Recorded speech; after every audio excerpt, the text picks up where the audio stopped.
Yeah, well, I'd gone from Niels Liedholm and latterly in the end of my spell at Milan with Fabio. Um,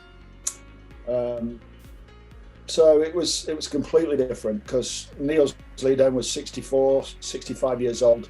He'd done all the hard miles, got all the experience, and was a great person for me because he was an ex-centre forward. Yeah. So it was completely different between a laid-back Swedish coach to Arsene Wenger. And Arsene was very, wired into football all the time. He never had his tracksuit off. He was always travelling to watch football. He was always, as I say, stopwatch, ball under his arm. Very intense in everything he wanted to get across. His intensity was very, very good for me because I had certain things. I used to be late, British thing, to a meeting or on the bus or just little things like that. Where right at the beginning he pulled me up on them, and obviously the language was going to be a problem for me straight away. I had an understanding of Italian. I could say a few words in Italian, but being young and not wanting to make mistakes, you expect everybody to speak English, and that's the way it was. So to make me pull my socks up, shall we say, he made me come out with a French line every time I was late to get on the bus, and I had to stand at the front of the bus and say it, sort of stuff. So it was a way of getting me in line and online sort of stuff. But it was great. I mean, it was as I say, completely different setup. Milan, we had Milanello, we had Retiro. It was always literally 2 or 3 days in Retiro. You had your own room, you had TV, radio, everything away from the family. And now, as I say, Monaco was completely different. If it was, Arsene would be one night, probably pre-game, and straight back after the game. It was all recovery. A lot what you see right now, that the recovery is the most important thing straight after a game, and that's what we were all about. As I say, exciting. We had some exciting players. Amoros. I was really disappointed because Bruno Ballon was I thought would be a great asset for me as a creating wide player. Unfortunately for me, when I got there, he moved straight on to Nice. But hey, there you go. So it was an exciting time for me. I'd not won anything. I'd been to an Italian Cup final. So I was still a young man learning the game and wanting to win things. So and I think I was definitely in the same headspace as Arsene Wenger on that count. He was desperate. He was desperate to win stuff and prove himself, as most people when they leave the game early. It's I would imagine I had 21 years as a professional, but Arsene was cut short, injury, all that sort of stuff. So he had a lot to prove, and he was in a man with a mission. And I'm glad I was there right at the beginning, and to enjoy that journey with him. I liked Arsene Wenger as soon as I met him. His enthusiasm just was overflowing, should we say. He just couldn't wait for everything to start, and then we could get into it, sort of stuff. So yeah, it was a great place for me to be. And I think a great place for Glenn and a lot of the other boys that were in and around us at that time. It was a fantastic working environment.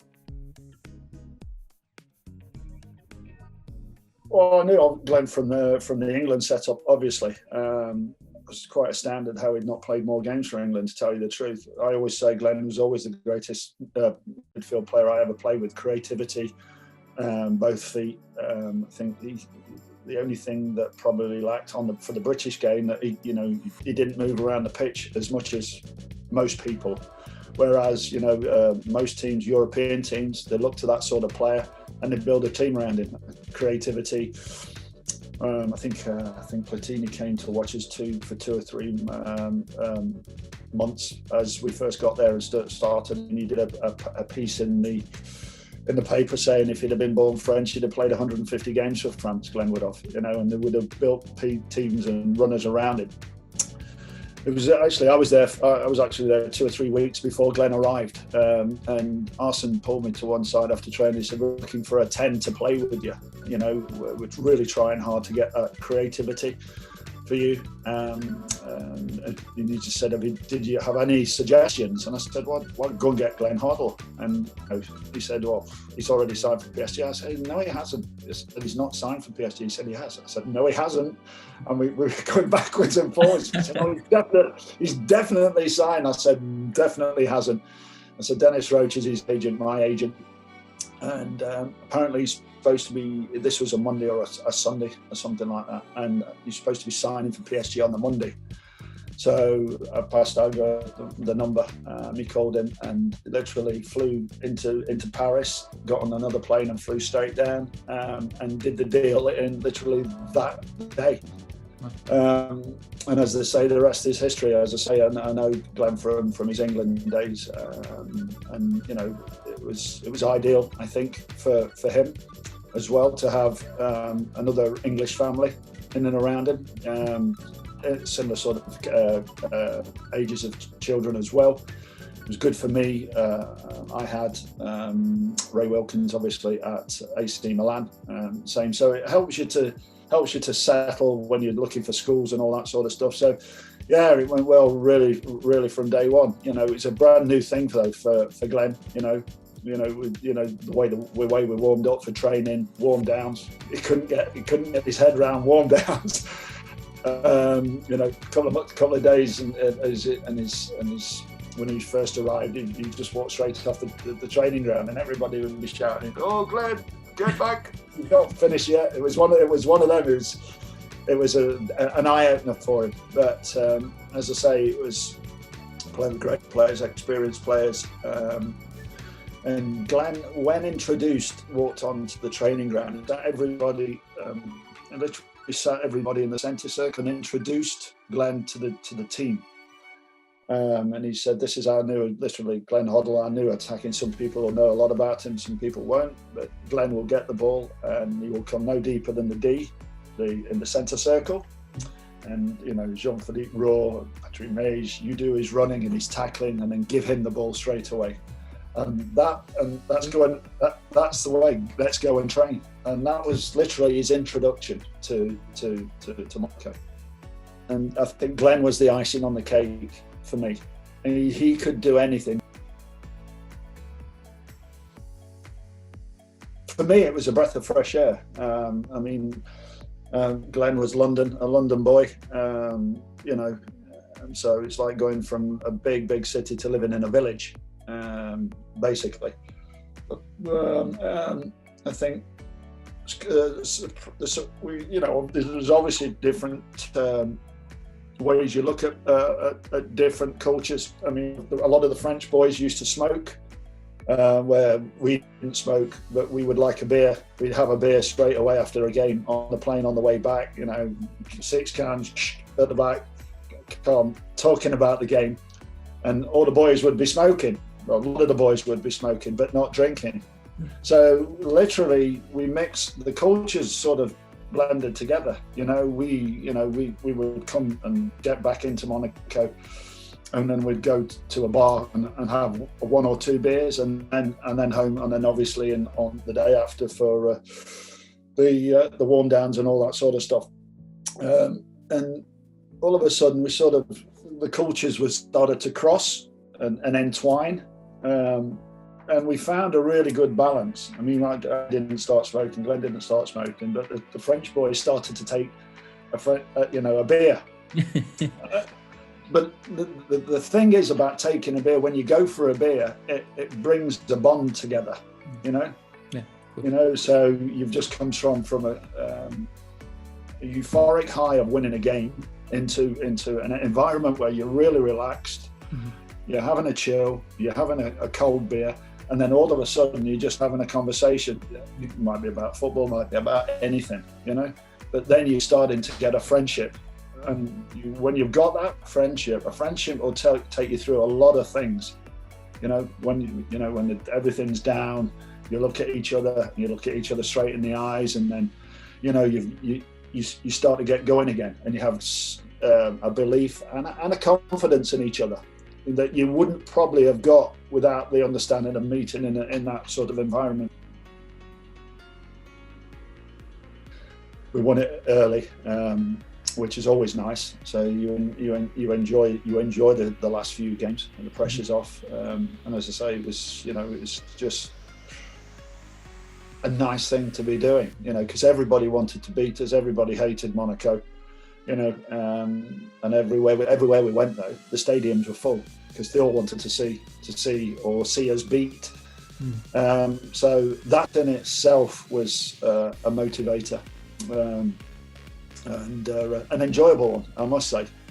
As I say, we scored a lot of goals that season. As I say, and we had a really good attacking. Listen, we were attacking from fullback areas, but we had a conductor in Patrick at the back who just kept a little triangle of three in himself, and everybody else engaged further up the park, and it was ideal for me, ideal for Glenn as well, which allowed him to play further up the park.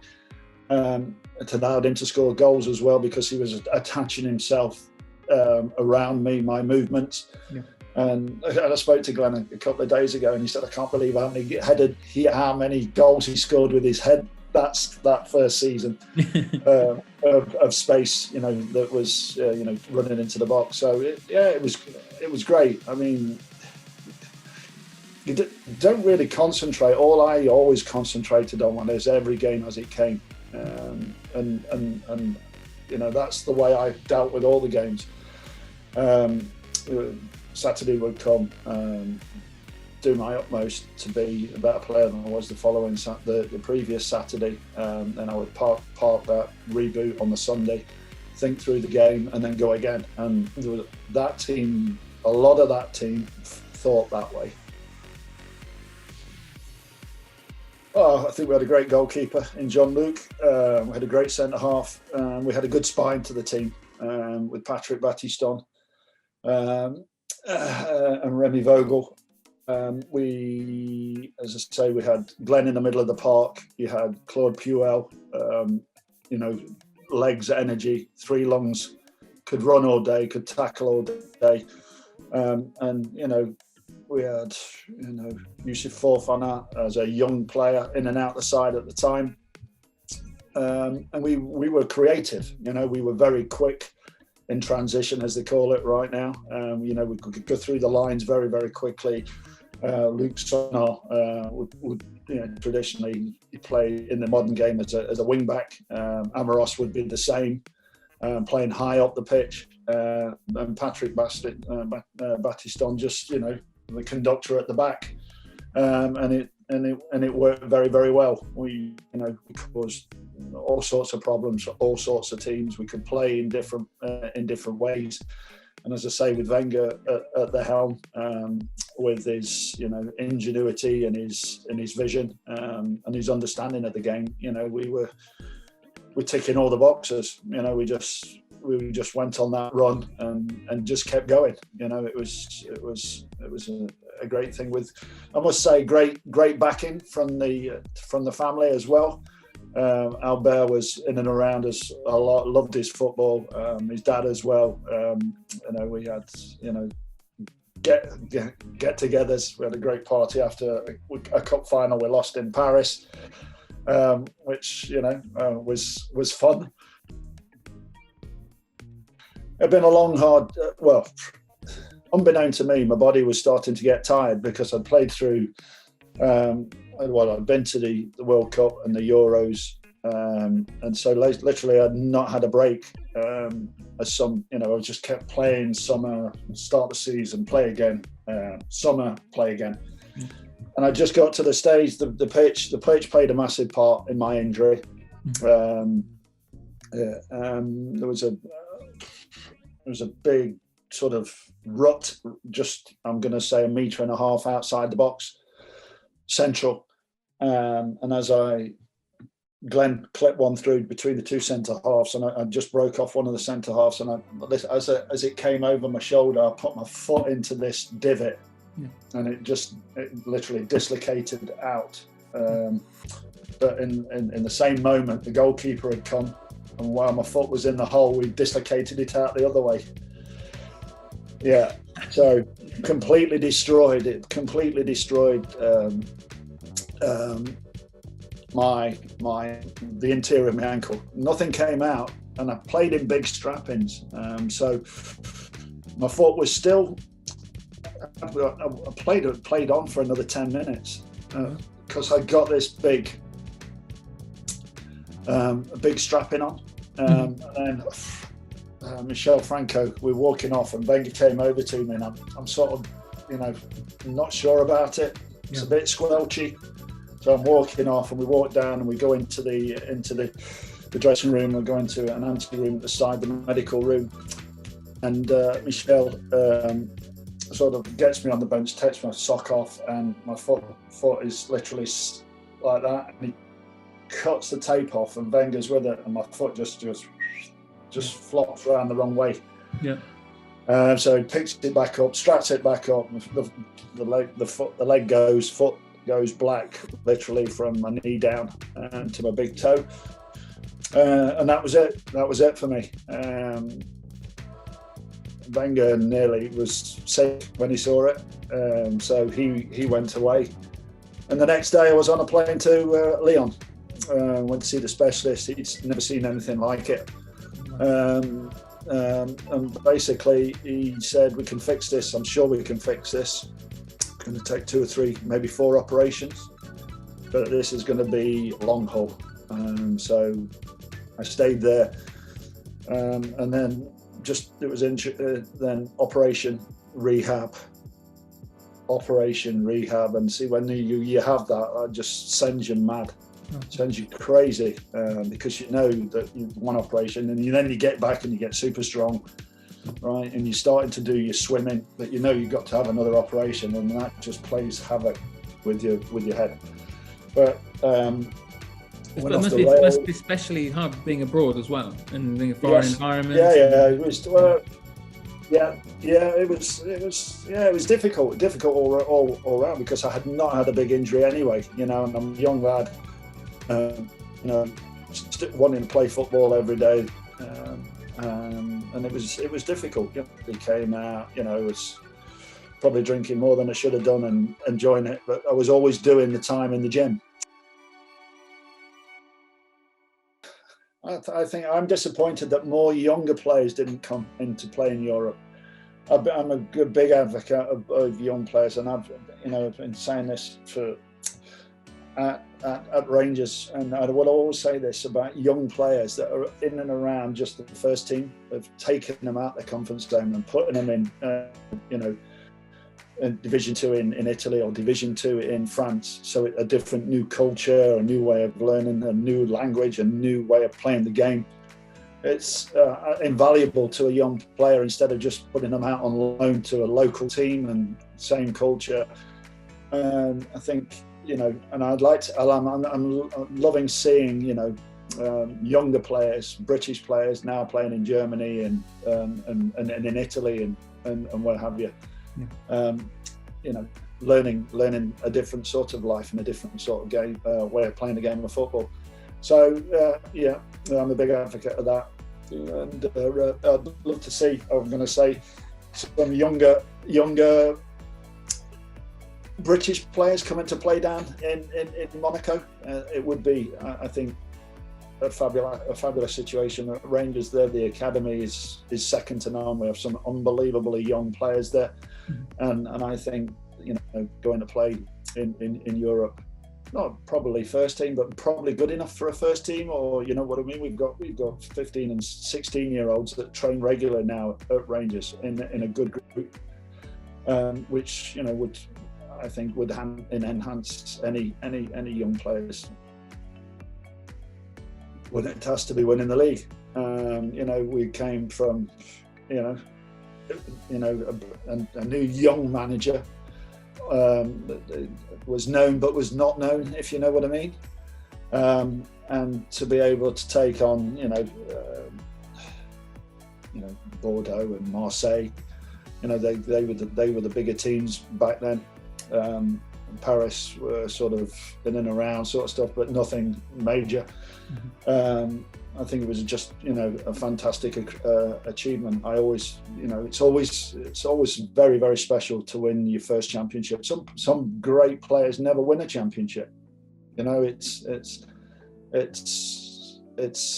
a test of time. The best team will always win the league. The best team might not win a cup, but the best team will always win the league. And that league at that particular time was very competitive,